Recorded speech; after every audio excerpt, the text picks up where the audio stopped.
Se la mia penna fosse un'ala volerei dall'amor mio.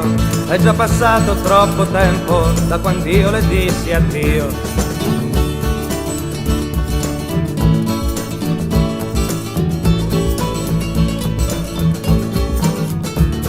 La guerra è ormai perduta e c'è un fiume da passare. È passato più di un anno ed ho fatto il mio dovere. Ma un dovere ancor più grande è di credere alla vita. Così fugge il prigioniero, la sua guerra è ormai finita.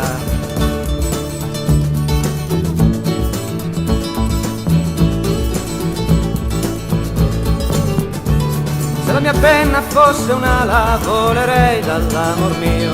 È già passato troppo tempo da quando io le dissi addio. Le montagne sono amiche, stai nascosto per un po', poi con mezzi di fortuna fai 200 miglia a sud.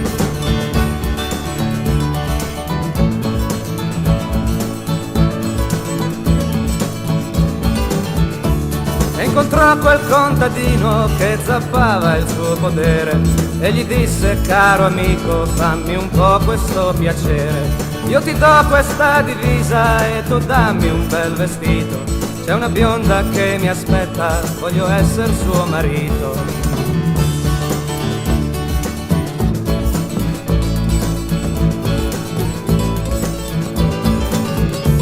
Se la mia penna fosse un'ala volerei dall'amor mio. È già passato troppo tempo da quando io le dissi addio. E lui andò per la sua strada e poi giunse alla città, con la giacca un po' sformata e con l'anima a metà.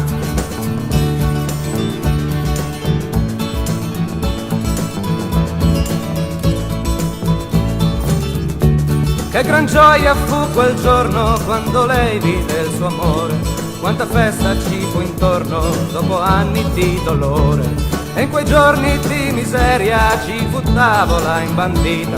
Festeggiavano le nozze del coraggio e della vita.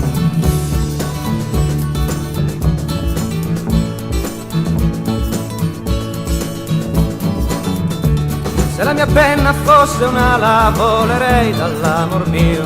È già passato troppo tempo da quando io le dissi addio. Se la mia penna fosse un'ala volerei dall'amor mio. È già passato troppo tempo da quando io le dissi addio. Se la mia penna fosse un'ala volerei dall'amor mio. È già passato troppo tempo da quando io le dissi addio. Se la mia penna fosse